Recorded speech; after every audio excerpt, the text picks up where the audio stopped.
Vamos, muchas gracias, Guillermo. Ya podemos comenzar. Comencemos entonces con una historia. Esta es, les pongo aquí dos imágenes. Estoy segura que ustedes sabrían identificar qué es lo que estamos viendo aquí y que es una típica imagen que ahora ya no es tan típica por la crisis sanitaria en la que nos encontramos, pero que bien ustedes seguramente entre semana o los fines de semana podían identificar muy bien, si no por sus colonias y por la zona donde vivían, y que es el típico tianguis que bien distingue nuestra cultura y que está arraigada. Aquí les pongo una maqueta que se puede encontrar en el Museo de Antropología e Historia de la Ciudad de México, que tiene desde tiempos inmemorables, su presencia en la población que habita este territorio. Y en nuestro tianguis, entonces, que tiene esta herencia, pues en la actualidad todavía, esta foto que les pongo es de hace unos años, de una foto que tomé en Cuetzalan, y podemos ver cómo todavía mantiene esta estructura en la que incluso hay todavía cuestiones de trueque, pero ese no es el punto. El punto son los, los alimentos son los que nos No puedo importan en acabar ni este eso. tipo de tianguis. Y que son alimentos típicos que seguramente todos consumimos, que son calabaza, frijoles, nopal, maíz, claramente, y que fácilmente podemos encontrar en estos tianguis. Ahora, ¿qué sucede entonces en nuestra historia también? Guillermo, si me ayudas por favor con la siguiente diapositiva. Gracias. ¿Qué pasa entonces con este momento histórico en el que esta herencia cultural de hace muchísimo más de 500 años sucede justamente que hay una disrupción? Y aquí les pongo un cuadro de Diego Rivera. Sucede esta disrupción que es la llegada de los europeos colonizantes a nuestro continente y que modifican muchas de las estructuras sociales, culturales de estas poblaciones.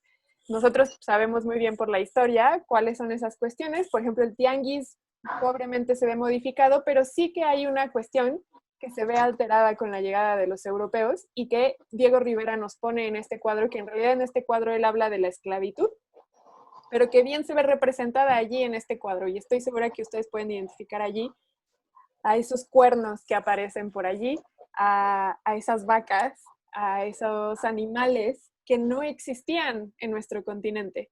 Y en general estoy segura como un ejercicio de...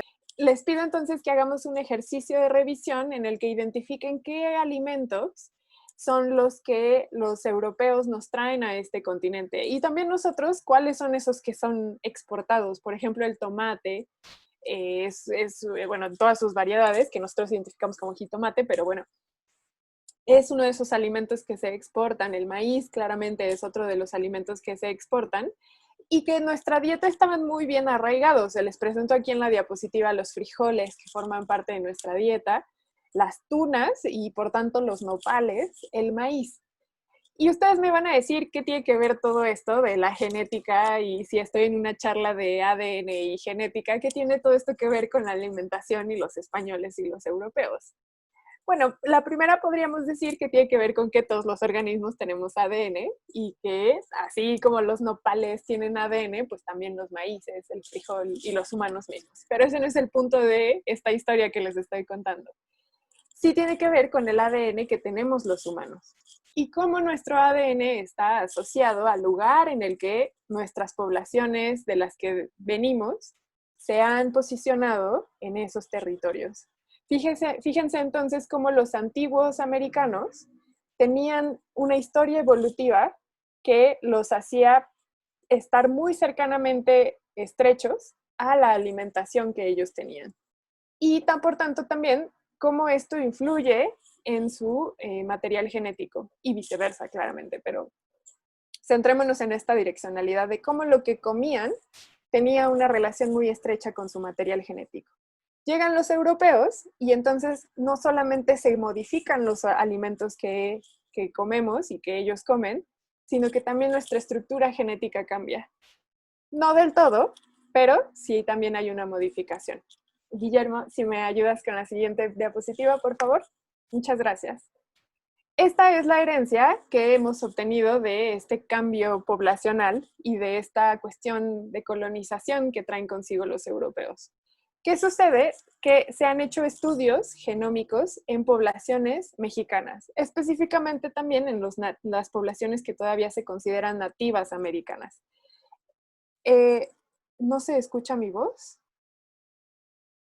Te ¿Todos me... escucha perfecto. Sí, sí, ¿Sí? ya te escucho. Sí se Ah, escucha. Se ah, escucha bien. ok, muchas gracias por avisarme. Entonces, Alejandra, sube el volumen para que me escuches bien, por favor. Ok, entonces, me regreso a la historia. Eh, Eso, se han hecho estudios de composición genómica, genética de poblaciones mexicanas y en específico se ha intentado analizar a aquellos que se identifican. Ok. Entre ellos que se identifican como indígenas.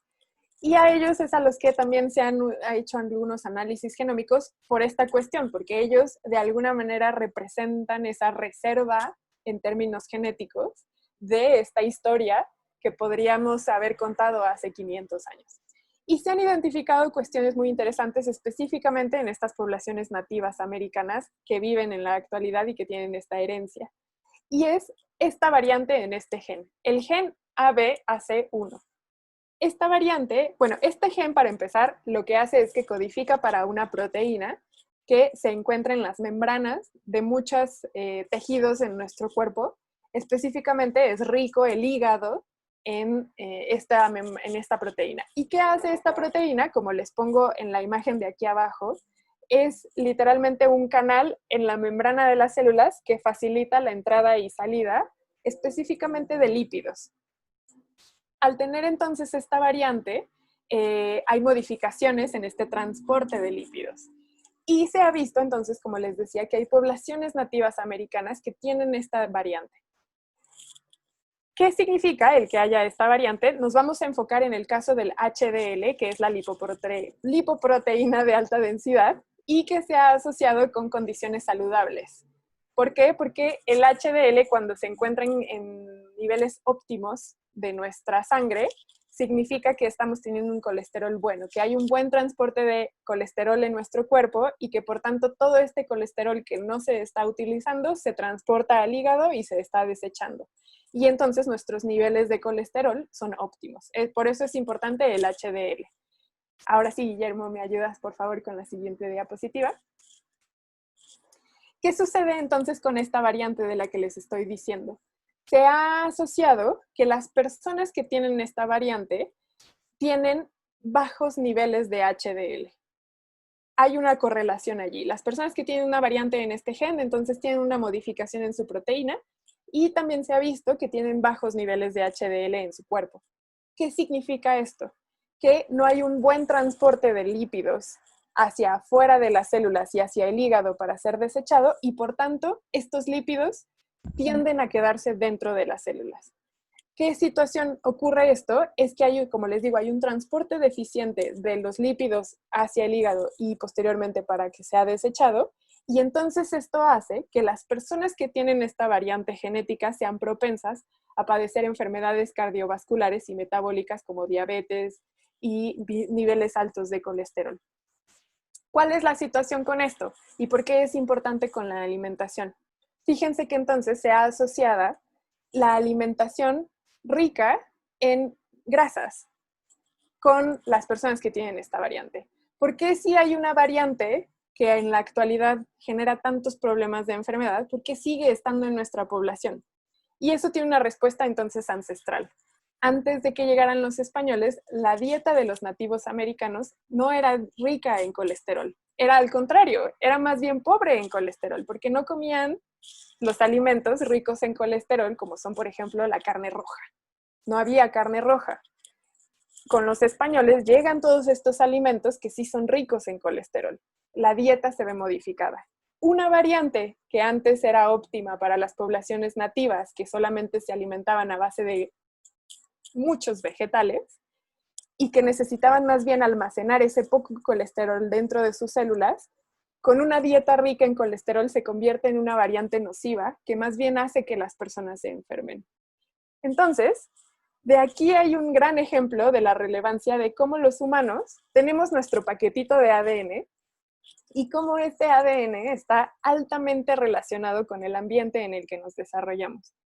Cómo entonces no solamente somos ADN o cómo no solamente somos nuestro entorno. Tenemos que entender nuestra herencia también y nuestras condiciones genéticas dependiendo del lugar en el que vivimos. De ahí también la importancia de que una vez comprendiendo esto, retomemos una dieta rica en cuestiones más vegetales y no tan ricas en colesterol, por ejemplo, que regresemos a estas dietas ricas en nopales, en la milpa, que regresemos a la milpa, porque nuestros mismos genes tienen la información de esta situación de nuestra dieta. Muchas gracias, Guillermo. Te pido que me ayudes con la siguiente diapositiva. Entonces, si antes nuestros nativos nos decían que había cierto comportamiento asociado entre nuestra dieta y nuestro ADN, es importante retomar esta situación y podemos tener registros de esta evidencia de cómo era nuestra cultura antes. No es nada más cuestiones culturales, sino también genéticas que están asociadas a nuestros comportamientos. Siguiente, por favor. Esta es una historia que solamente sucede en el territorio mexicano, al menos en términos de lo que se ha estudiado en cuestiones genómicas. No sé si sea lo mismo para cuestiones centroamericanas o sudamericanas, pero al menos en el territorio mexicano, eso es lo que se ha visto de la relación de este gen, esta variante, con la alimentación antes de los españoles y posterior a los españoles. Pero nos podemos ir más atrás en términos de irnos a un nivel poblacional mucho más grande. ¿Qué les pongo aquí en este mapa? Les pongo un mapa mundi. Y van a ver estos circulitos que más bien son gráficas de pie. Verán que hay zonas del planeta que tienen una tendencia más hacia lo negro y zonas del planeta que tienen más tendencia hacia lo blanco. ¿Qué es un color y qué es otro? Estoy segura de que ustedes, y si no lo hacen, les recomiendo que lo hagan, pero estoy segura de que ustedes se limpian las orejas y estoy segura de que ustedes han visto cómo es la cera que les sale en las orejas. Probablemente algunos de ustedes tengan una cera que tiende más hacia lo líquido y hay algunos de ustedes que tendrán una cera que tiende más hacia lo sólido. Se ha visto que la cera de nuestras orejas cambia dependiendo de nuestros genes también. Y de hecho se ha visto que podría ser explicado con muy pocos genes la situación de cómo producimos la cera. Y se ha visto también que esos mismos genes están asociados con cómo olemos. Estoy segura que ustedes se han enfrentado a que de repente identifican a alguien de cierta población y dicen es que huele muy fuerte. A veces es por cuestiones de lo que comemos, pero a veces también son nuestros genes los que dicen cómo olemos. Pero bueno, no me voy a desviar del tema, sigamos hablando de la cera de las orejas. Como podrán ver entonces, como les decía, hay cierta tendencia poblacional, dependiendo del lugar en el planeta en el que vivan, con respecto a la forma de la cera. Hay personas que la tienen más líquida y más sólida. Se ha visto que en el caso de los asiáticos, la cera que producen sus orejas tiende a ser más seca, más sólida, mientras que la cera que se produce en África y en Europa tiende a ser más líquida. Y justamente eso se ha visto por secuenciación de sus genomas y se ha visto justamente cómo cada población tiene esta situación distinta. Se ha podido explicar entonces también, por ejemplo, por qué en el caso de América, que tenemos esta situación de tantas mezclas poblacionales por las conquistas, no se puede definir bien un mapa de cómo es la cera de nuestras orejas, porque en realidad somos una mezcla de muchas cosas. Pero sí se tiene muy bien identificado que en el caso asiático, las personas producen una cera mucho más sólida y en el caso de Europa y África, su cera es más líquida. Les voy a seguir dando ejemplos. Guillermo, si me ayudas con la siguiente diapositiva, por favor. Nos podemos ir todavía más atrás en términos del tamaño de la población. Ya les dije del caso de México, ya les dije del caso de poblaciones continentales, pero nos podemos ir a hablar de la especie humana, por ejemplo. Y también estoy segura de que ustedes saben qué tipo de sangre son. Yo, por ejemplo, soy O positivo. Y eso tiene mucho sentido porque yo vengo de ascendencia americana, del continente americano, y como pueden ver en esta presentación, en esta gráfica que les pongo, se ha visto que en realidad es más del 80%, pero bueno, en esta gráfica aparece como que entre el 90 y el 100% de las personas tienen O positivo. Entonces, la probabilidad de todos los que estamos en esta presentación, si somos de ascendencia americana, la probabilidad de que todos los que estemos aquí seamos O positivo es bastante grande, pero seguramente alguno de ustedes será A, B, B, porque tienen alguna relación mucho más cercana con Europa, por ejemplo. Y eso entonces también se puede ver porque los europeos tienen cierta tendencia a cierto grupo sanguíneo. Nuestros grupos sanguíneos también dan cuenta de esta herencia que obtenemos del lugar de donde vienen nuestros ancestros más cercanos. Siguiente diapositiva, por favor, Guillermo. Y todavía nos podemos ir muchísimo más atrás en la historia evolutiva, abrir el obturador y seguir viendo rasgos que nos distinguen como seres humanos. Los voy a invitar a que ustedes cierren su mano así, que hagan como un cuenquito y se fijen si tienen un tendón, como les muestro aquí en la foto, si tienen ese tendón que les debe estar apareciendo por allí. Si no lo tienen, no se preocupen. Ustedes pertenecen al 15% de la población mundial que no lo tiene. ¿Y por qué no lo tienen? Se ha visto que este tendón que aparece aquí y que les pongo marcado aquí en morado, tiene un nombre en latín que ahora ya no me acuerdo, y les voy a pedir una disculpa por eso. Pero este tendón se ha visto que es una reminiscencia de nuestra ancestría con otros simios. Y justamente se ha visto que otros simios tienen muy fortalecido este tendón porque les ayuda a colgarse por largos periodos de tiempo a ramas y por tanto para la movilidad. El que los humanos tengamos este tendón es un vestigio justamente de esta herencia que tenemos con nuestros parientes homínidos. Y estoy segura que ustedes también pueden identificar otros vestigios. Por ejemplo, se ha hablado mucho de las muelas del juicio. Las muelas del juicio también son un vestigio de esa ancestría todavía mucho más lejana. O, por ejemplo, el apéndice. El que tengamos apéndice también es un vestigio de algo muy lejano cuando tenía otra función y que se ha visto que existe en otros organismos. Incluso, por ejemplo, los peces tienen órganos que de alguna manera están relacionados con los nuestros. Entonces, si abrimos ese obturador, podemos identificar que hay características que no solamente nos distinguen dentro de nuestro país, sino que hay características que nos distinguen dentro de nuestro continente y características que nos distinguen. Muchas gracias, el Palmaris longus. Gracias. Y hay características que nos distinguen como especie incluso mismo, ¿no? Por ejemplo, otras características que se heredan y que les pongo aquí y que ustedes mismos probablemente ya conocen y estoy probablemente siendo redundante, pero nunca está de más volver a mencionarlos. Los hoyuelos cuando sonríen, yo no los tengo. Y eso explica por qué mis papás no los tienen. Si alguno de ustedes tiene uno o los dos hoyuelitos cuando sonríen, lo más seguro es que alguno de sus papás los tenga. O, si no los tiene, algún abuelo los tiene.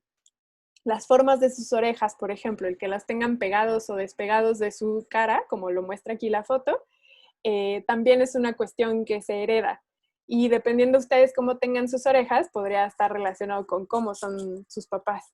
La marca del crecimiento del pelo, yo por ejemplo lo tengo aquí muy marcado, tengo aquí el piquito muy bien marcado. Eso también es una herencia. Y mi papá tiene así la forma del crecimiento del pelo. Entonces hay muchas cuestiones que no nada más explican nuestra herencia muy directa con nuestros papás o con nuestros abuelos, porque a veces recuerden que hay una cuestión de que por pura herencia se pierde en la siguiente generación, pero vuelve a aparecer en la tercera generación. Entonces también si sus papás no lo tienen, no se espanten, búsquenlo en sus abuelos. Pero incluso hay cuestiones que nos unen como una especie. Y por eso también a veces es complicado, bueno, no a veces, por eso es imposible hablar de razas, porque no existen tal cosa como las razas. Biológicamente somos la misma especie. Y en términos genómicos, la diferencia entre unos y otros es insignificativa, son apenas unas pares de bases. Hablar de razas, y ahora que está tan en boga el tema del racismo, implica que si hablamos de racismo es aceptar que existen razas, pero en términos biológicos no existen las razas, somos de la misma especie. Eso es un gran tema. Entonces, sigamos mejor con la presentación, no nos desviemos, sigamos hablando de genética. Les pongo aquí entonces justamente un árbol filogenético. ¿Qué significa eso del árbol filogenético? Son estas relaciones de ancestría que tenemos con los organismos. La biología se ha encargado de diferenciarnos en términos genómicos y ha llegado, por ejemplo, a este árbol que les pongo del lado derecho, en el que nos divide primero en estos tres grandes grupos, que son los procariontes, las arqueas y las eucariontas, y allí hay un debate de arqueas y bacterias.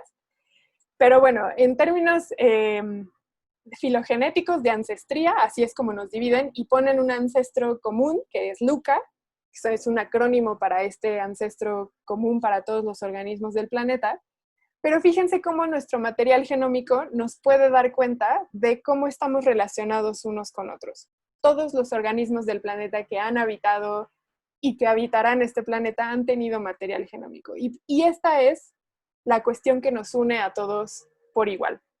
Les pongo esta comparación, que es probablemente uno de los primeros árboles filogenéticos que se hayan dibujado y que fue, en este caso, fue pintado específicamente por Charles Darwin en uno de sus cuadernos en los que él apuntaba todas estas ideas. Pintó este árbol filogenético y si se fijan en la parte superior izquierda le puso un I think, que significa creo que va por ahí. Y efectivamente el hombre no estaba tan perdido. Así es ahora cómo explicamos nuestras relaciones ancestrales con otros organismos. Tenemos organismos que dan origen a otros y que de allí surgen. Pero lo que nos une a todos es este material genético. Guillermo, por favor, la siguiente. ¿Qué tan importante es nuestro material genético? Bueno, como les decía, da cuenta de lo que somos todos los organismos vivos de este planeta. Y no hay un organismo vivo en este planeta que tenga un ADN distinto. Si alguna vez, hace algunos años por allí, salió la noticia de que habían encontrado una estructura de ADN con azufre, que nos puso a todos a dudar qué estaba sucediendo allí para después encontrar que la noticia no era verdadera. Entonces, ¿qué tan importante es nuestro ADN que nos une a todos los organismos que han habitado desde el origen de la vida y que va a seguir describiendo a la vida así? Por eso se siguen buscando moléculas orgánicas en otros planetas, porque eso es lo que dará cuenta de la existencia de vida en otros planetas. El ADN, entonces, como les pongo aquí en este esquema, está dentro de cada una de las células de nuestro cuerpo y de todos los cuerpos de todos los organismos de este planeta. Hay células en nuestro cuerpo que es verdad, no tienen ADN, pero eso lo hacen por cuestiones de economía. Los glóbulos rojos, por ejemplo, cuando maduran, pierden su ADN porque si tuvieran ese ADN competirían allí con la molécula de oxígeno que transportan. Entonces, por cuestiones de economía, ese ADN se pierde, solamente queda como el caparazón del glóbulo rojo y entonces se le da prioridad al oxígeno para que sea transportado por todo el cuerpo. Pero esas son, en biología también siempre hay excepciones y esa es una excepción para la regla. Entonces, por eso también el ADN ha sido tan importante, porque nos ayuda a dividir a los organismos de este planeta. Por un lado están los que tienen un núcleo y por otro lado están los que no tienen un núcleo. Y ese núcleo es lo que define lo que se guarda. Y eso que se guarda es el ADN. Y la estructura de nuestro ADN no es nada más que una doble hélice que tiene bases nitrogenadas que son unidas por estas dos hélices, que gira hacia la derecha, que si ustedes estiraran una cadena de su ADN de una de sus células, tendrían un hilo de 2 metros de largo. ¿Cómo hace nuestra célula para guardar, cada una de nuestras células para guardar 2 metros de ADN? Lo hace gracias a estas proteínas que pueden ver aquí en el esquema, que se llaman histonas, que enrollan al ADN y lo hacen una especie de collar de perlas.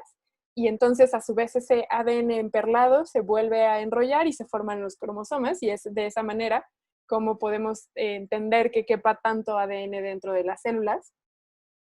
Y también si ustedes ordenaran el ADN de cada una de sus células y lo pusieran uno detrás de otro, podrían ir y regresar a la luna varias veces. Tenemos mucho material genético. Y la cuestión de que tuviéramos tanto material genético es lo que hizo que muchos investigadores le dieran este valor tan importante al ADN. Guillermo, si me ayudas con la siguiente diapositiva, por favor. El ADN estuvo intrigando a los investigadores hasta todavía apenas unos 70, 80 años.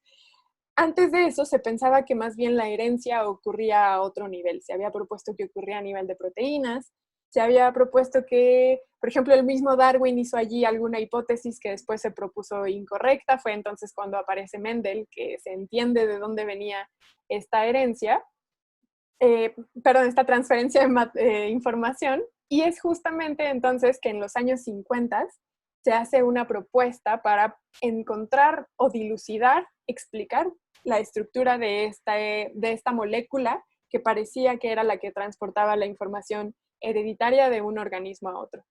Y no sé si ustedes saben la historia de Rosalind Franklin y de Watson y Crick, igual y en los comentarios me pueden poner si se la saben, porque en una de esas les vengo a contar algo que ya se la saben. Nos dice Leslie que sí se la sabe. Recuerden también que pueden prender sus micrófonos si quieren comentar algo. y ayudarme a mí para que no sea yo nada más la que hable. Pero nos dice también Elizabeth y Andrea que conocen la historia de Watson y Crick. Jesús también nos dice, Braulio nos dice que no, Alan también nos dice que no. Bueno, ¿qué les parece a todos que me están poniendo que sí? Exacto, Marta me dice, sí, pero cuéntanos de nuevo. ¿Qué les parece? Les hago un trato, que a los que sí se la saben, me ayuden si hago alguna imprecisión. A los que no se la sepan, prepárense porque es una historia apasionante. Todos sabemos entonces que Watson y Crick, bueno, al menos si escuchamos Watson y Crick, por allí relacionamos con el ADN, ¿no? Sabemos que fueron dos investigadores, uno de ellos sigue vivo, Watson sigue vivo. Sabemos que son investigadores, uno fue, otro es, investigadores muy importantes por esta aportación que hicieron de describir la estructura del ADN. Pero en realidad hay una mujer en esta historia y fue ella más bien la que describió la estructura del ADN. ¿Qué sucede allí en medio? Rosalind Franklin, que es la mujer que les pongo aquí posando muy elegantemente, ella se adiestró en el arte de la cristalografía. Y ya que estamos en la Facultad de Química, yo en realidad soy una ignorante del tema comparada con todos ustedes, pero me voy a aventurar a hablar de cristalografía. Una bióloga hablando de cristalografía a químicos. Entonces, antes, en la época de los 50 y antes incluso también, lo que se hacía, y un poquito después también, todavía hasta hace unas décadas se seguía haciendo, era que se ponían las estructuras de las moléculas dentro de cristales y se les bombardeaba con rayos X. Y para una vez que ustedes, si alguna vez alguno de ustedes se ha hecho una radiografía, sabe que se tiene que colocar sobre una placa, se les bombardea con rayos X y se obtiene la fotografía de eso que pasó y no pasó cuando se les bombardeó con estos rayos X. Lo mismo con las moléculas. Se les ponía dentro de un cristal, se bombardeaba el cristal con rayos X y se obtenía una foto de qué era lo que pasaba y no pasaba a través de ese cristal. Rosalind Franklin, como les digo, es una mujer que, para empezar, moría de ganas por ir a la universidad. Su papá no quería que fuera a la universidad, pero ella fue muy afortunada de que vivía en una familia en donde sus tías y su mamá estaban muy conscientes de que ella debía seguir con esa pasión que ella sentía, además de que era una mujer muy inteligente, y entonces la protegieron de alguna manera para que fuera a la universidad y se titulara con un título de química. Posteriormente continuó con su trayectoria académica, se doctoró y realizó estudios y trabajo en Francia como parte de su trayectoria. Regresa a Inglaterra y al regresar a Inglaterra siendo una experta en cristalografía, empieza a trabajar para un laboratorio en King's College. Discúlpenme, casi se me cruzan las universidades. Regresa a trabajar a King's College y allí es su jefe, Wilkinson, el que aparece aquí de lentes viendo hacia abajo, que le dice que tiene que dedicarse a analizar cierta cuestión que tiene que ver allí con cristalografía. Y entonces ella empieza a trabajar en dilucidar estructuras de moléculas. Es entonces ella que se empieza a meter en el tema del ADN y empieza a buscar justamente cuál es la estructura del ADN. Para ese mismo tiempo, en Cambridge, están estos dos investigadores de los que comenzamos la historia, están Watson y Crick. Y en realidad en toda esa época hay toda una discusión de cómo es la estructura del ADN. Hay seminarios al respecto, hay congresos al respecto, hay debates en los que los investigadores top del momento están discutiendo cómo es la estructura del ADN. Watson y Crick proponen una estructura basada en 4 componentes, pero son altamente criticados porque no tiene sentido su estructura de ADN, parece que no va por ahí. Y era muy difícil meter al ADN en un cristal. ¿Por qué era esta cuestión y qué es lo que logra resolver Rosalind Franklin? Cuando se ponía el ADN en un cristal parecía perder su composición, parecía que cada que le tomaban fotos a los cristales cada vez tenían formas distintas, entonces estaban dando cuenta que no era fácil meter en un cristal el ADN. A Rosalind Franklin, por toda esta experiencia que tiene, se le ocurre que más bien lo que estaba sucediendo es que tenía que hidratar la molécula del ADN, ponerle allí un componente que le ayudara al ADN a mantener su estructura. Y entonces ella logra hidratar al ADN y así lo pone en un cristal. y es que obtiene una de las fotos junto con su estudiante, también ella estaba auxiliada por un estudiante que le ayudó de hecho, él fue el estudiante quien toma la fotografía y ella nada más cuando lo ve, se da cuenta de que han encontrado el resultado. La fotografía no ayuda mucho porque si ustedes se dan cuenta es como una X, pero es que la fotografía está tomada desde arriba. Entonces, ella, con también su conocimiento en cristalografías, puede saber cuáles son las distancias y reproducir el dibujo y se da cuenta de que el ADN es una doble hélice que gira hacia la derecha y que tiene cierta distancia entre sus moléculas. Y así es como ella guarda esta información, la guarda en su oficina y continúa con la vida. Claro, ella siguió tomando fotografías, pero ella sabía que ya había encontrado la evidencia que demostraba que el ADN tenía cierta estructura. Wilkinson, su tutor, su jefe, se da cuenta de que ella encontró el resultado y era muy cercano con Watson y con Crick. Les avisa a Watson y a Crick que Rosalind Franklin había encontrado la estructura y un día se meten a la oficina de Rosalind Franklin, ven la fotografía, Watson y Crick se dan cuenta de que efectivamente ya tenía el resultado, se regresan corriendo a Cambridge, reproducen eso que vieron de la fotografía de Rosalind Franklin y presentan el resultado junto con Wilkinson como si fuera de ellos. Rosalind Franklin, por estar en esta situación de que bombardeaba con rayos X a los cristales que ella analizaba, posteriormente después del ADN se mueve a otras moléculas, deja el ADN, pero sigue trabajando con cristales. Y por esta cuestión de estar bombardeándose constantemente con rayos X, enferma de cáncer y fallece a los pocos años de haber hecho este descubrimiento. Me dice Guillermo que si de casualidad tendré el artículo donde sale la fotografía del ADN que trabajaron Rosalind, Crick y Watson, no los puedes compartir o quizá la referencia. Y Fernanda dice que hay un libro. Fíjate, es muy no sé si irónico, no sé cuál sea la palabra, pero justamente el paper, el artículo donde publican Watson y Crick su hallazgo, el artículo anterior a ese está Rosalind Franklin publicando. Ahora no recuerdo si en el artículo que publica Rosalind Franklin viene una fotografía, pero Rosalind Franklin no publica esa foto.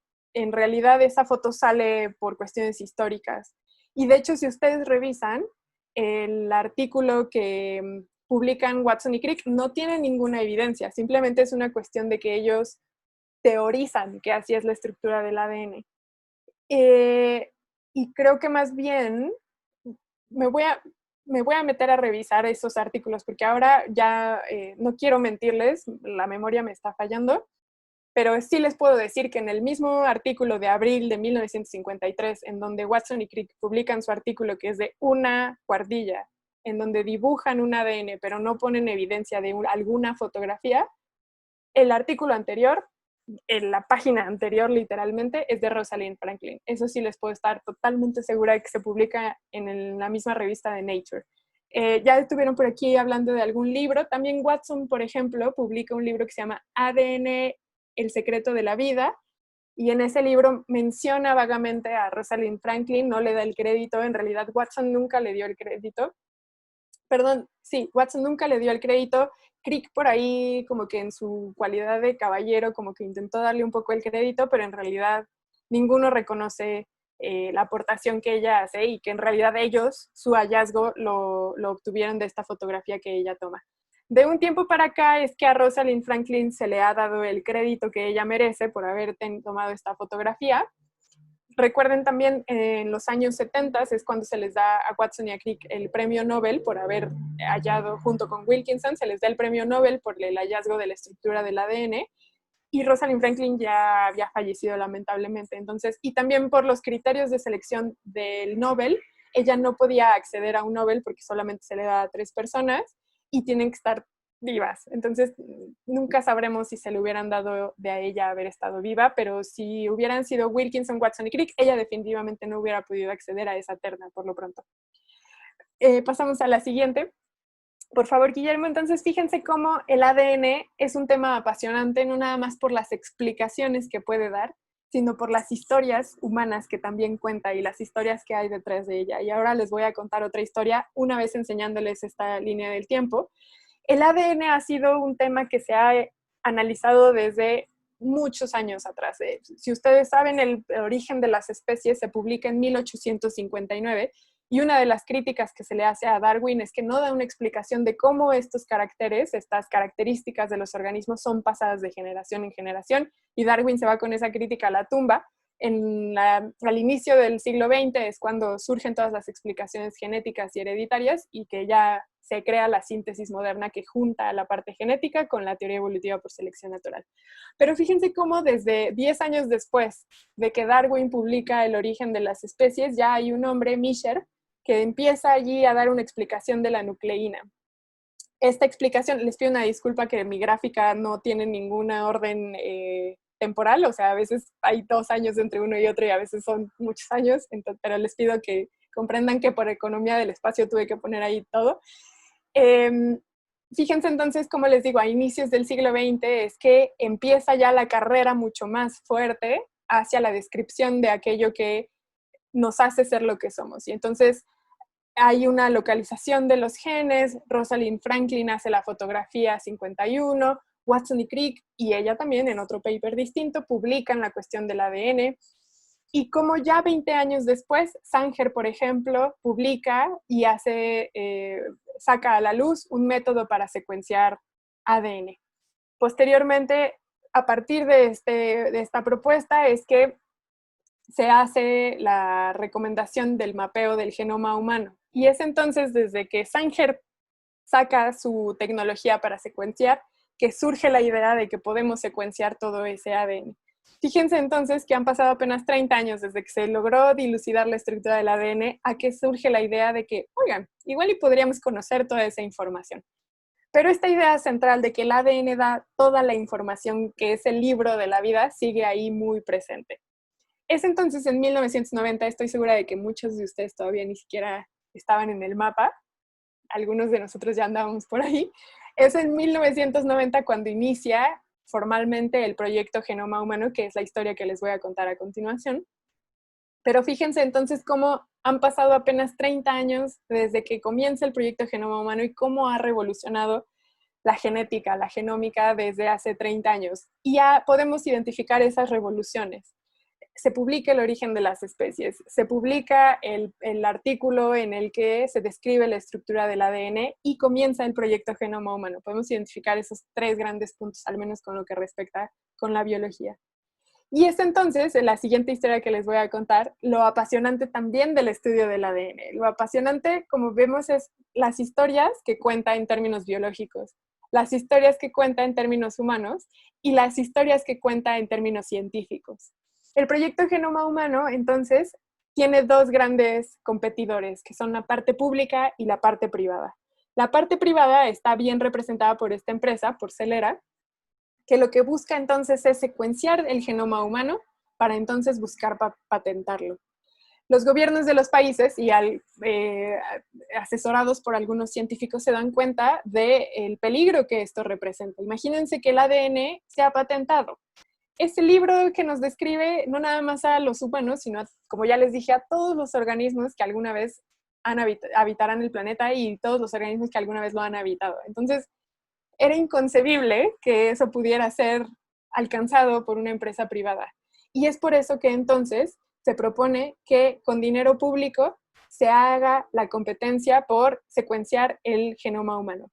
Esto con el propósito de que toda aquella investigación que sea publicada, que sea generada con dinero público, le pertenece a los contribuyentes, a todos nosotros. Si ustedes pagan sus impuestos, es gracias a sus impuestos que la UNAM recibe dinero y que la ciencia que se produce en la UNAM se vuelve entonces para todos nosotros. Y eso era lo que se buscaba con esta carrera entre lo privado y lo público, que el genoma humano siguiera siendo público, que la información que se obtuviera de ella fuera para todas las personas, para toda la humanidad. Y surge esta carrera. Esta carrera, claro, entre las grandes potencias del mundo, entre las que fueron varios países, pero los 2 grandes exponentes, como sucede casi siempre en la ciencia, fueron Estados Unidos y Reino Unido. Y entonces empieza a financiarse esta cuestión pública para alcanzar a Celera, a esta institución. Es en 2001, entonces, cuando parece ser que Celera ya está obteniendo los resultados finales del proyecto Genoma Humano y entonces hábilmente los científicos que estaban en la cabeza del proyecto público se acercan con los presidentes y les dicen, tienen que salir a decir que ya lo logramos. Y por eso la foto que les pongo aquí de Bill Clinton dando ese anuncio, y en la siguiente imagen, si me ayudas, Guillermo, por favor, ya formal, bueno, todavía nos falta, pero bueno, entonces ahorita llegaremos a esa foto. Formalmente le piden a Bill Clinton y a Tony Blair que den el anuncio de que se consiguió secuenciar el proyecto del genoma humano. En realidad solamente se tenía el borrador, no se tenía nada terminado, pero es que le tenían que ganar a lo privado. Se anuncia que se termina el proyecto de genoma humano y es hasta 2003, 2 años después, que se completa ese proyecto. Pero le tenían que ganar a lo privado. Es gracias a que se publica, entonces, que se obtiene el proyecto Genoma Humano, que se ven todos los beneficios, pero también todo aquello que desconocíamos del ADN humano, al menos el genoma humano. En esta imagen podrán ver ustedes nuestro material genético. Ustedes podrán ver cómo hay carpetas. No aparece la carpeta 1, aparece a partir de la 2, pero es que el cromosoma 1 es el más grande de todos. Entonces, se pueden dar cuenta que nosotros tenemos muchísimo material genético. De hecho, si ustedes escribieron en Arial 12 cada una de las letras de su ADN, de solamente una cadena de ADN, de una célula, y lo escribieran, como les digo, en Arial 12, interlineado normal, en una página normal de carta, y apilaran cada una de sus papeles, tendrían una torre del tamaño de la torre latinoamericana, la que está aquí en el centro de la Ciudad de México, de ese bueno, sin la antena, antes de la antena, ahí, de ese tamaño sería la pila de papeles de una cadena de su ADN. Entonces tenemos muchísimo material genético, muchísima información. ¿Cuál fue la sorpresa de los investigadores al obtener los resultados del ADN? Que se dan cuenta de que tenemos poquitos genes. El genoma humano solamente tiene entre 20 y 25,000 genes. Y todo lo demás, muchísimo más, 90 y tantos % de nuestro ADN es basura, o al menos así lo llamaron. No son genes, parece ser que no sirve de nada, y por eso lo llaman junk, basura. Y entonces se dan cuenta que el ADN no lo explica todo. Tomemos con cuidado este resultado, porque el proyecto Genoma Humano, como les digo, el borrador se termina en 2001, formalmente se termina en el 2003, o sea, hace 17 años. Y en 17 años se han hecho muchos estudios para dilucidar qué es lo que hace ese ADN basura, y se han dado cuenta que en realidad sí que hay una función detrás. Todavía se sigue analizando cuál es esa función, pero parece más bien que el resultado del proyecto Genoma Humano, además de darse cuenta que hay muy pocos genes, es que no todo está dado por los genes, sino que ese ADN que parece basura, en realidad parece que es más bien un maestro de orquesta de esos genes que forman ese ADN. Pero en realidad el proyecto Genoma Humano, como les digo, representa un gran avance en la historia de la humanidad y en la historia de la ciencia, porque además pone los cimientos para lo que vendrá después, para lo que ha venido después en esos 17 años. Y como les digo, es una gran historia de lo que representa la ciencia, porque pone en entredicho la ciencia que se hace con dinero privado y la ciencia que se hace con dinero público. Lo acabamos de ver hace 2 semanas, el lanzamiento que tuvo la NASA se hizo, de ese cohete, se hizo con dinero público y dinero privado, pero que en su gran mayoría venía por dinero público. El dinero público es muy importante para mover al conocimiento científico, y el proyecto Genoma Humano es una gran evidencia del papel que juega el dinero de los contribuyentes para mover al conocimiento científico. ¿De acuerdo? Guillermo, si me ayudas con la siguiente diapositiva, ya voy a terminar, no se me desesperen. Les prometí la foto de Bill Clinton, ahí está la foto de Bill Clinton muy sonriente. Esa es la conferencia de prensa cuando se anuncia que el genoma humano ya se había secuenciado. Por ahí podrán alcanzar a ver unas pantallas, y es que en esas pantallas se estaba presentando al primer ministro de Gran Bretaña de esa época, Tony Blair.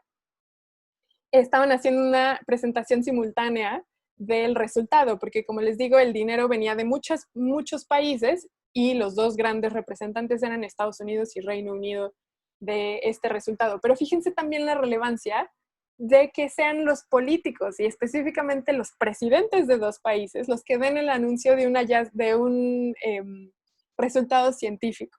Es como si en la actualidad, les voy a poner el ejemplo más cercano, es como si en la actualidad López Obrador saliera a dar un gran anuncio que tiene que ver con algo científico. De ese nivel de importancia y de conexión entre lo político y lo científico fue que Bill Clinton y Tony Blair, entre muchos otros políticos, salieran a dar resultados. Y por supuesto, la prensa internacional se inundó de la noticia. Era uno de los grandes puntos de partida, bueno, resultados y puntos de partida de la humanidad, el que hayamos secuenciado nuestro material genético. Guillermo, si me ayudas, por favor. Y como les digo, en 17 años, el estudio del ADN no se ha detenido. Tanto así que les presento a estos 4 científicos que aparecen aquí. No sé si alguno de ustedes reconoce a alguno, pero estos científicos, al menos yo, desde hace 5 años estoy poniendo chonguitos para que al menos ellas se lleven el Nobel de Medicina y Fisiología. Estos científicos que les pongo aquí, como les digo, que son George, Jennifer Doudna, Feng Zhang y Emmanuel Charpentier, son los que han estado en la punta de lanza con CRISPR. CRISPR es una tecnología que en realidad surge del estudio del sistema inmune de las bacterias. Las bacterias tienen, así como nosotros tenemos un sistema inmune que cada que entra un patógeno es reconocido para ver si ya antes habíamos sido infectados por ellos y si ya fuimos infectados por ellos, entonces tenemos las herramientas para matarlo. Lo mismo hacen las bacterias, pero a nivel de ADN. Las bacterias detectan el material genético de este patógeno que está entrando, revisan si ya los habían infectado y si ya los habían infectado ya saben cómo atacar a ese patógeno. Y entonces, haciendo uso de este sistema inmune de las bacterias, es que se propone CRISPR, que es un acrónimo para un nombre larguísimo, que significa algo así como cortar y pegar. Y entonces lo que hacen las bacterias es que cortan pedazos de material genético y para reconocer a esos patógenos que ya las infectaron. Y con esta posibilidad de tijeras es que CRISPR surge. Y entonces, por tanto, se propone la edición genética. No sé si ustedes se enteraron que a finales del 2018 salió la noticia de unas gemelas que habían sido editadas de su genoma usando CRISPR. Unas gemelas a las que se les metió una posibilidad que las hace inmunes a alguna vez ser contagiadas por el virus de inmunodeficiencia adquirida y que desató la alarma mundial porque pues eso todavía no está permitido, el modificar el genoma de células germinales, de óvulos y de espermatozoides y por tanto de embriones. Eso está prohibido y sin embargo tampoco hay una ley que tal cual, bueno, sí hay muchas leyes que lo prohíban tal cual, pero a este hombre, al científico que lo hizo, se le tuvo que castigar por otras cuestiones y no por haber editado el genoma de unas gemelas. Entonces, CRISPR también ha traído, es resultado de toda esta revolución, pero también ha traído a la mesa de discusión otro tema que es, ¿podemos alterar el genoma de las personas? ¿De quiénes son esas personas a las que les podemos alterar en caso de que la respuesta sea positiva? ¿Quién debe decidir si ese ADN se altera? Porque el ADN de estas gemelas no se les consultó a ellas. Ellas eran embriones cuando se hizo el procedimiento. Entonces, ellas no tuvieron la posibilidad de decidir si querían que su genoma fuera modificado. Los padres fueron los que tomaron esa decisión. ¿Qué tanto derecho tienen los padres para decidir sobre los hijos en materia genómica? Fíjense entonces cómo en 70 años desde que que se describe la estructura del ADN ahora, surgen preguntas que antes no surgían. Y cómo la humanidad ha modificado justamente estas discusiones a partir de temas científicos. Si me ayudas, Guillermo, por favor, ya estoy a punto de terminar. Ya sé que llevo hablando casi una hora, discúlpeme, ya voy a terminar. La genómica entonces ahora tiene injerencia en casi todas las esferas de lo humano. Como les he presentado en todos mis ejemplos, en la medicina tiene una gran relevancia y uno es, por ejemplo, actualmente es las causas genéticas de las enfermedades y cómo el conocer el ADN para saber qué enfermedades podemos llegar a desarrollar tiene aplicaciones en los medicamentos. Pero fíjense también cómo le impacta a la agricultura, a la biotecnología y a la misma ecología. Por ejemplo, con esta estructura de CRISPR se ha propuesto, ustedes saben, que matan rinocerontes para obtener el marfil de sus cuernos. Se ha propuesto modificar el genoma de los rinocerontes para que ya no crezcan este cuerno y por tanto no sean matados. Se ha propuesto modificar el genoma de los mosquitos para que ya no transfieran enfermedades como el dengue. Las implicaciones ecológicas que tiene el modificar el genoma de otros organismos no humanos también son muy importantes. Y por eso estas dos investigadoras, en específico Charpentier, Doudna, ha llamado una moratoria junto con otros investigadores. ¿Qué significa una moratoria? Es decirle a la comunidad científica, paremos todo, paremos la investigación y pongámonos a discutir qué está sucediendo, porque la ciencia está yendo mucho más rápido que nuestros debates y tenemos que detenernos para revisar qué estamos haciendo. Y eso es lo que ahora se ha llamado, así comenzamos el año pasado, con esta moratoria diciendo, por favor, detengamos la producción científica, tenemos que ver qué es lo que estamos haciendo. Nuestra ciencia está yendo mucho más rápido que nuestras discusiones. Y ya, para terminar, quisiera entonces, Guillermo, si me ayudas con la siguiente diapositiva, recordarles que todas estas cuestiones surgen de ideas de lo que a veces pensamos que es de lo que viene. Darwin lo escribió allí en un cuadernito y puso, creo que va por ahí. Y fíjense cómo revoluciones impresionantes han surgido de ideas que parece que igual y no tienen tanto sentido en nuestra cabeza, pero que terminan moviendo al mundo. Y también surgen de ideas y de historias que parece que no tienen sentido, como es el de un tianguis. Y de cómo estamos íntimamente relacionados no solamente con el aguacate que venden en el tianguis, sino también con la señora que vende ese aguacate y también con un hombre que en 1859 escribió una idea que le parecía descabellada y con personas que discriminaron a una mujer en el 53 y con personas que se apuraron para que el genoma no fuera patentado. Todos estamos íntimamente relacionados y es nuestra responsabilidad entonces seguir trabajando para nosotros mismos, para cuidarnos a nosotros mismos y para seguir adelantando a la humanidad para que todos podamos ser mejores, humanos y personas y especie y lo que ustedes quieran. Y con esto concluyo mi comentario, mi plática. Espero que les haya gustado. Si tienen alguna pregunta, duda, no sé si haya tiempo, no sé cómo vamos. Yo solamente me solté a hablar.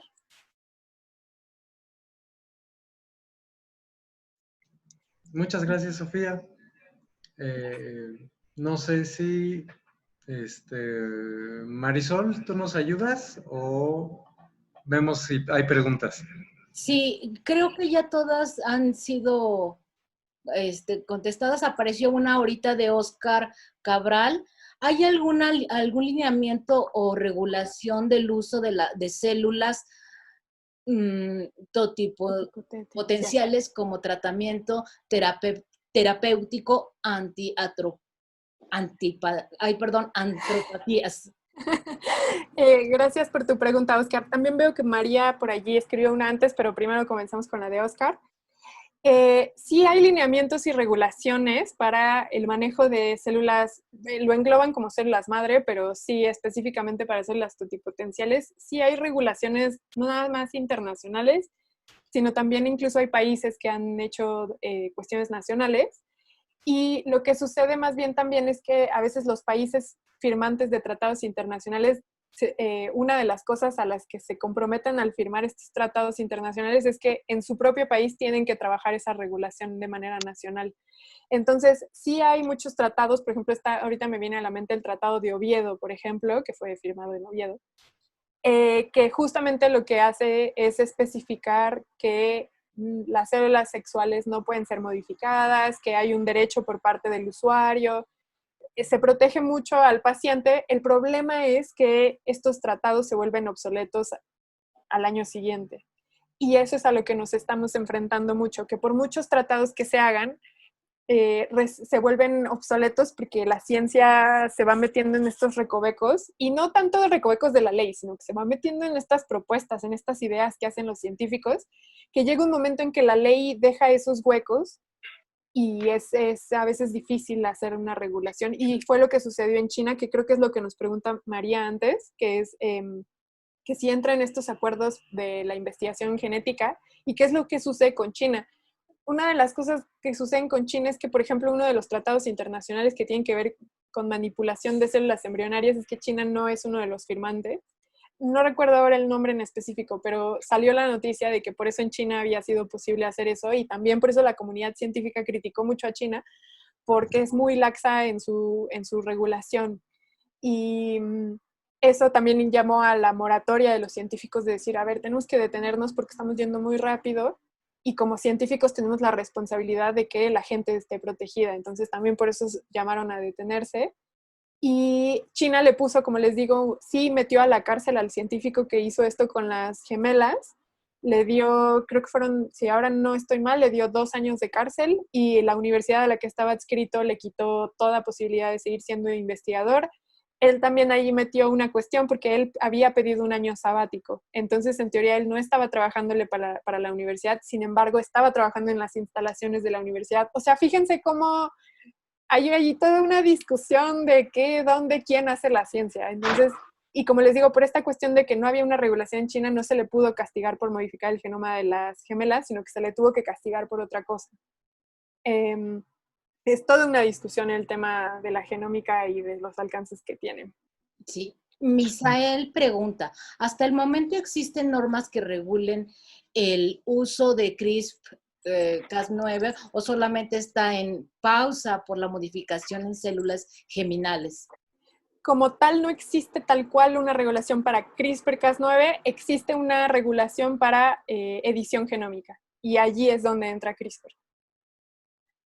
No estoy de acuerdo en que el ser humano modifique a las especies vivientes. No tienen el derecho, si no pueden defenderse de un virus.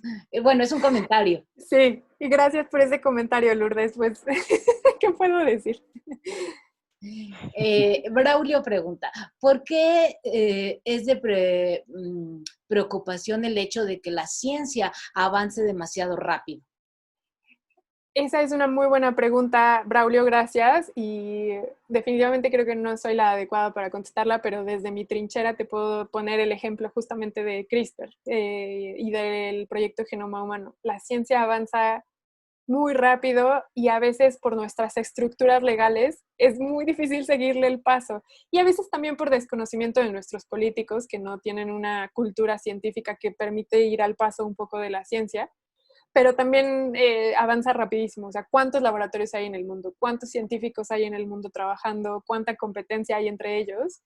Y es difícil. Entonces, es sin duda la genómica. Hay 3 áreas del conocimiento humano que en la actualidad son de ponerle mucha atención, que es la inteligencia artificial, el cambio climático y la genómica. La genómica es sin duda una de las áreas humanas en la actualidad que hay que ponerle mucha atención.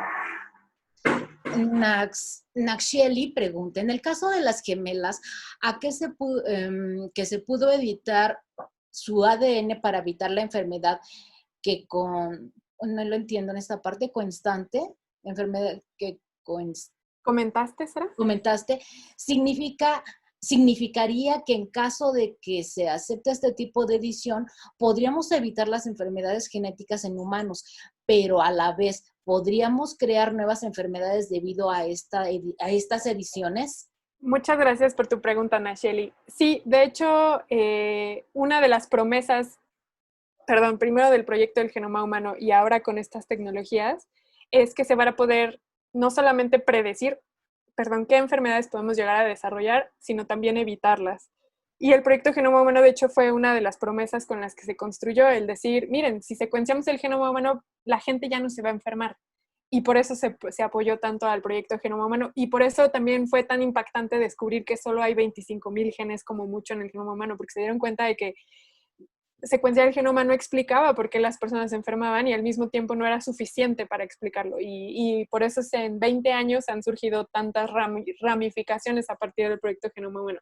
Entonces, sí, una de las promesas, incluso ya se le llama así a la rama que promete esto, que es la medicina genómica, y justamente lo que promete es que eventualmente, conociendo nuestro genoma, ya vamos a poder evitar enfermedades. Y hay todo un paradigma, la medicina de la 4P, es muy interesante, también muy apasionante. Pero a su vez, como tú bien mencionas, sí existe el debate de, bueno, pero entonces, ¿qué enfermedades estamos potenciando para que se desarrollen si estamos evitando algunas? Y justamente fue lo que sucedió con estas gemelas chinas. Se dieron cuenta de que sí, probablemente estas gemelas no se iban a enfermar de VIH, pero vieron que por hacer esta modificación, las niñas tenían una propensión para desarrollar otro tipo de enfermedades muy importante. Entonces también por eso se le metió a la cárcel al científico, porque se desconoce en su totalidad qué perjuicio le pudo haber causado a estas gemelas, porque todavía no sabemos bien qué enfermedades podemos llegar a desarrollar a causa de modificaciones genéticas. Carolina comenta que si se brindará alguna otra plática respecto al ADN próximamente, porque fue muy interesante. Muy probablemente, Carolina, vamos a seguir buscando en estos temas con la ayuda de Sofía para que podamos continuar. Aldair, ¿podríamos buscar la modificación genética de microorganismos relacionada con otros organismos vivos en materia de salud? ¿Y cuál sería el impacto ecológico y bioético que ocasionaría? Bueno, muchas gracias por tu pregunta, Aldair. Fíjate que no sé si tú o conozcas algún familiar tuyo que se inyecte insulina. Y la insulina en realidad surgió por una modificación genética hecha a bacterias. Antes de que se les hiciera estas modificaciones genéticas a las bacterias, la insulina se obtenía de animales, de organismos a los que se les sacaba la insulina que producía su páncreas y entonces ya se les vendía a los humanos y eso hacía que fuera muy costosa la insulina y que fuera muy difícil acceder a ella. Con la ingeniería genética, que en realidad yo les presento CRISPR como algo muy novedoso, pero la ingeniería genética es desde los 70s. Pero bueno, con la ingeniería genética se modifica el material genético de bacterias y las bacterias producen insulina. Y eso hace que la insulina sea mucho más barata, sea mucho más accesible y que pueda llegar a familiares nuestros que fácilmente se la inyecten una vez al día, por ejemplo, ¿no? Entonces, la ingeniería genética en otros organismos existe en plantas, por ejemplo. Bacterias y plantas son como los ejemplos de ingeniería genética. En ellas se hacen millones de experimentos. Más bien, claro, por la cercanía que existe con nosotros es que llama tanto la atención. Pero esto tiene años de estarse haciendo y de hecho comienza haciéndose con virus, de ahí la relevancia de los virus también. Y la ingeniería genética es un tema por sí mismo, es muy apasionante, se hace con otros organismos y el impacto ecológico y bioético de tratar con otros organismos, ese es también otro tema muy apasionante para discutir porque, como les decía, el caso de estos dos ejemplos que les puse yo, el de los rinocerontes y el de los mosquitos, el de los mosquitos es el más reciente que existe y si ustedes se meten a buscar noticias de eso, puso a muchos investigadores a decir, creo que hasta la misma ONU hizo también una moratoria para decir, a ver, lo que están haciendo con los mosquitos lo tenemos que discutir todos, ¿qué están haciendo? Porque ya se estaban poniendo a trabajar a modificar el ADN de mosquitos que transmiten el dengue. Entonces, porque las discusiones bioéticas de modificar organismos no humanos es gigante y nos tenemos que detener a discutir eso. Ok, María del Rosario pregunta o comenta, ¿se requiere de bioética para darle un buen uso a la genómica? Bueno, asiente. Otro comentario, considero que el cuerno del rinoceronte es un mecanismo de defensa, ya no los cazarían, pero probablemente no se adaptarían al medio ambiente. Ese es por las implicaciones ecológicas que tiene discutir este tipo de temas, de acuerdo. Creo que Aldair ¿debería de reemplazarse los códigos de bioética en relación a la ciencia? Sí, o al menos actualizarlos. Sí, definitivamente conforme avanza la ciencia nos tenemos que replantear muchas cosas que dábamos por sentado. Ok, otra pregunta. Bueno, Hugo Ramírez hace un comentario, no sé si lo queremos, si lo vemos, es necesario estudiar más profundamente cómo está funcionando las regiones no codificantes. Ajá, pseudogenes, epigenética, etcétera. Antes de pensar que estamos listos para modificar el genoma en eucariontas. De acuerdo, Hugo. Alan pregunta, ¿en México hay normativa que limita la experimentación? Sí hay normativa.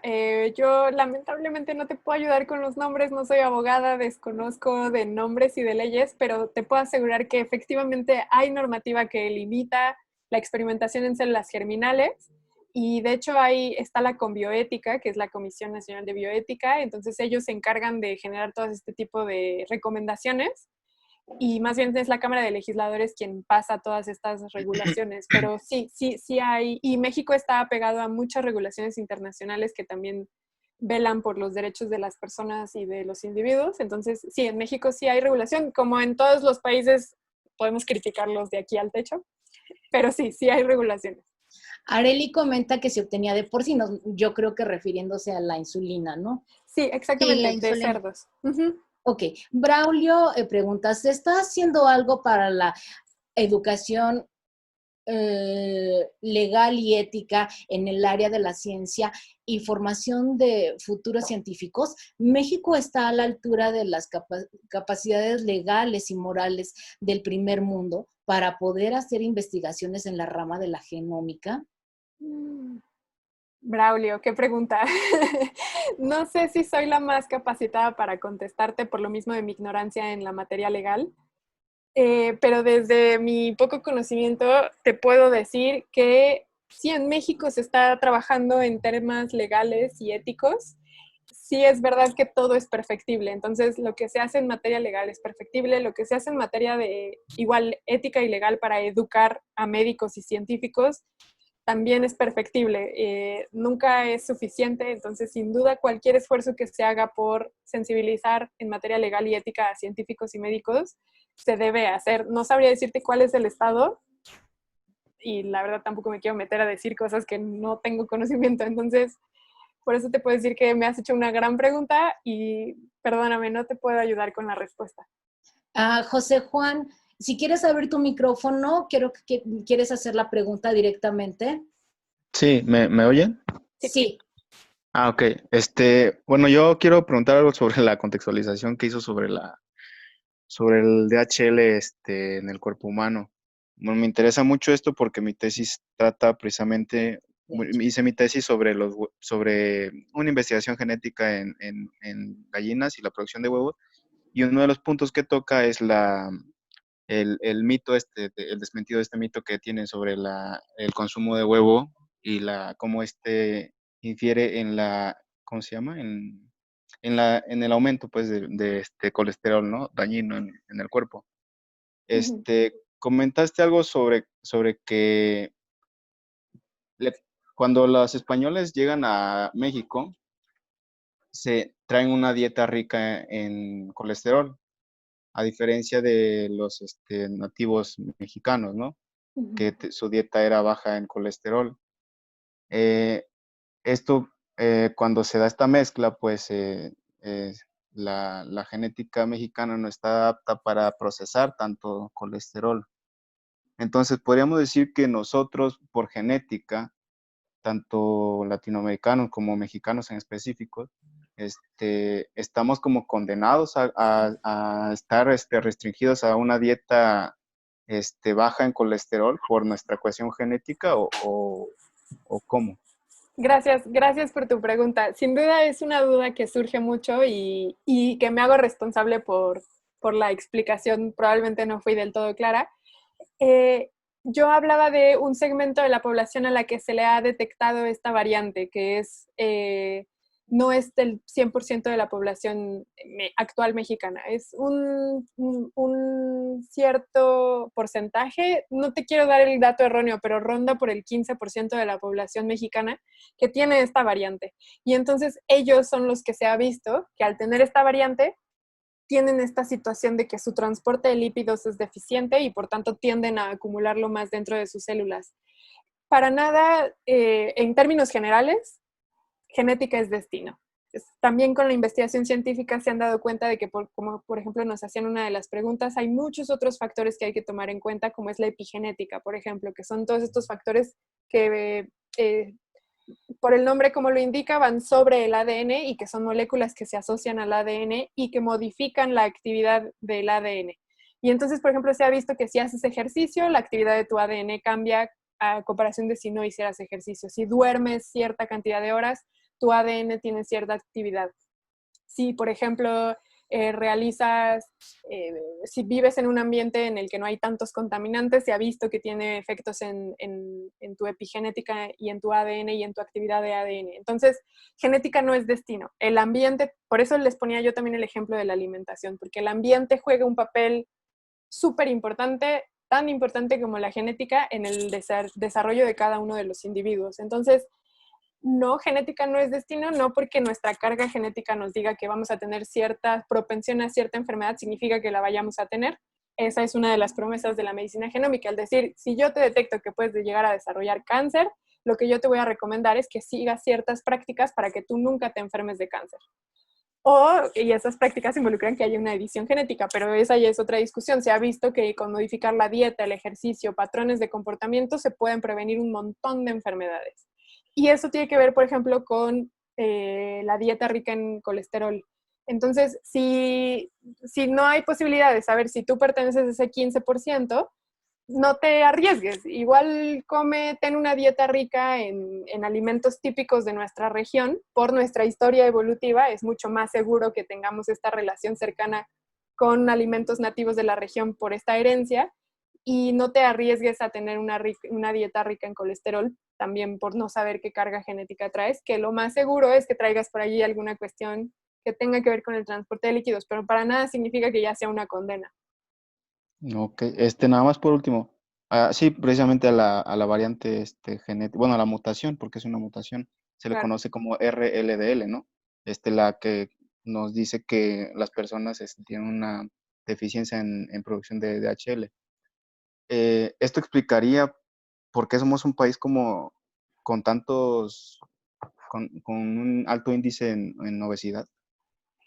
Hay muchos investigadores en el mundo y en términos de nuestro contexto que están investigando justamente si podríamos decir que nuestra herencia nos hace propensos a los niveles de obesidad, diabetes, enfermedades cardiovasculares que hay en México. Es un tema, es una rama de estudio, y yo no te puedo dar la respuesta definitiva porque es algo que se sigue analizando, se sigue estudiando, pero definitivamente hay un componente genético que podría llegar a explicar los niveles de obesidad y de enfermedades metabólicas que hay en nuestro país. Ok, muchas gracias. Gracias. Ok, Lorena pregunta, ¿sería también ilegal modificar epigenéticamente el genoma? Ay, qué pregunta. Pues si tú haces ejercicio, Lorena, estás modificando tu epigenoma, entonces no sé si te pudieran castigar por eso, pero no lo sé, no me cierro a la posibilidad de que eventualmente algo suceda a nivel epigenético, y todo el tiempo estamos modificando nuestro epigenoma. Si ustedes de repente comen mucho chocolate, o si de repente se desvelan mucho, o si de repente comen mucho café, siempre lo estamos modificando. Entonces, no sabría contestarte tu pregunta. Ok, Misael pregunta, ¿cuáles serían los criterios a considerar en tu opinión para que se pueda utilizar de manera legal la herramienta molecular CRISPR-Cas9? De nuevo, por mi desconocimiento en materia legal, no sabría cómo contestar esta pregunta, pero te puedo decir que como bióloga, sí sería que haya un respeto a cualquier organismo de este planeta. O sea, que cualquier modificación conlleve el que no haya que se lastime a cualquier organismo del planeta, y no me refiero a la familia en el caso de que se haya una modificación en un genoma humano, sino a todo, como decíamos, a todo el ecosistema. Modificar a una especie podría alterar redes gigantes ecosistémicas. Entonces, yo solamente desde mi trinchera como bióloga abogaría porque haya un respeto a los ecosistemas y a las redes biológicas, pero ya en materia legal no sabría cuál sería una recomendación. Lorena ya nada más aclara que ella, refiriéndose a acetilaciones y metilaciones de histonas. Sí, sí, también metilaciones y acetilaciones se están modificando por hacer ejercicio, por ejemplo. Ok, Rubén pregunta, ¿qué investigación de frontera se realiza en México con relación a lo que nos platicaste lo que dijiste durante la plática? Sí. Investigación de frontera, pues los invito a que sigan muy de cerca, por ejemplo, lo que hace la UNAM, lo que hace el CINVESTAB y lo que hace el Instituto Nacional de Medicina Genómica, porque ellos son los que están realizando investigación de frontera en términos genómicos, y no nada más en términos humanos, sino también agrícolas, de biotecnología, ecosistema. Entonces, yo creo que podría ser otra charla hablar de la investigación de punta que está haciendo México. Entonces, más bien los invito a que se metan a las páginas de estos institutos para revisar sus líneas de investigación y qué es lo que ellos están haciendo. Y Elizabeth hace un comentario, los factores ambientales que rodean al individuo son muy importantes y también influyen en su expresión genética. Siempre habrá una interacción genómica del ambiente. De acuerdo, totalmente. Los organismos no solo somos ADN, también somos medio ambiente, por supuesto. Y son todas las preguntas. Muchas Muy gracias. bien.